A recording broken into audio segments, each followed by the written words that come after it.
गोटे जंगल रे हाथी बोले रहुथिले।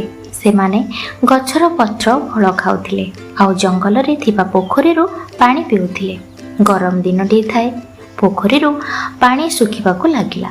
सबु हाथी माने चिंतारे पड़ी गले। हाथी मानकर नेता को यह पूर्व जना थिला, सेथिपई से आगरु उपाय भाबी रखिथिला। हाथी मानकर नेता निर्णय नेला जे जंगलर आउ एक पाखरे थिबा बड़ पोखरी को सबु हाथी मानकू नहीं जीवो। परदिन सकाळ हेबा मात्रे हाथी नेता समस्त हाथी मानकू पोखरी को नहीं गला। किंतु हाथी मानकर से पोखरी को आसीबा अन्य जीवजंतु को भल लागु नथिला, विशेष करी ठेकुआ मानकू। कारण ठेकुआ माने सेठारे पानी पिउथिले। ठेकुआ मानकू अचानक हाथी मानकर सेठाकू आसीबा पसंद आसु नथिला। पुणी परदिन हाथी माने आसिले। एही समय रे ठेकुआर नेता हाथी नेता पाखकू गला। जाई कहिला, ए विशाल हाथी भाई, तुमे जानिଛ आम जह्न मामू तुम मानक उपरे रागिछंती। हाथी एमिति सुनी कहिला, हेले कौन पाई रागिछंती? पुणी ठेकुआ कहिला, तुमे हाथी माने आम ठेकुआ भाई मानकू बहुत कष्ट दे क्षति पहुंचाइछ। आओ छोट छोट प्राणी मानकू हैरान करूछ। आम जह्न मामू तुम सहित पोखरी निकट रे देखा करबाकू चाहुछंती, जाकी से तुम सह मिसे कथा हेबे। हाथी एमिति ठेकुआ कथा सुनी राजी हे गला।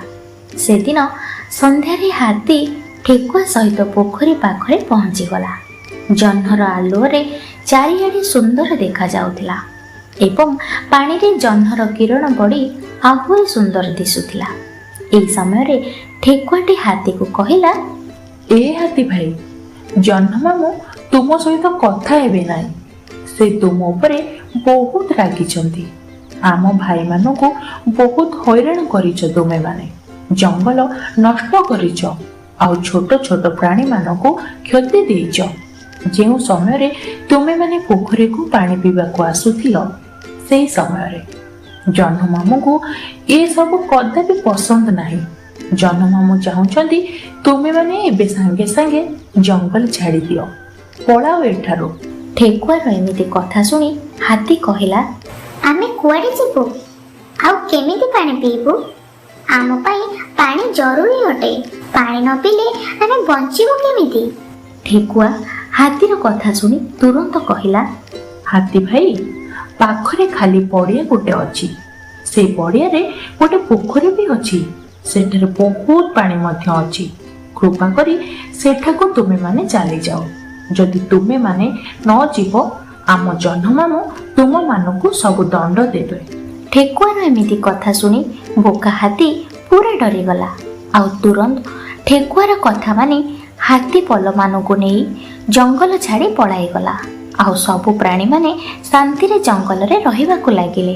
पिला माने आज आमे ए गल्पटिरु कोन शिक्षा पाइले? सर्वदा बळ ठारू बुद्धि बड़ होइथाए।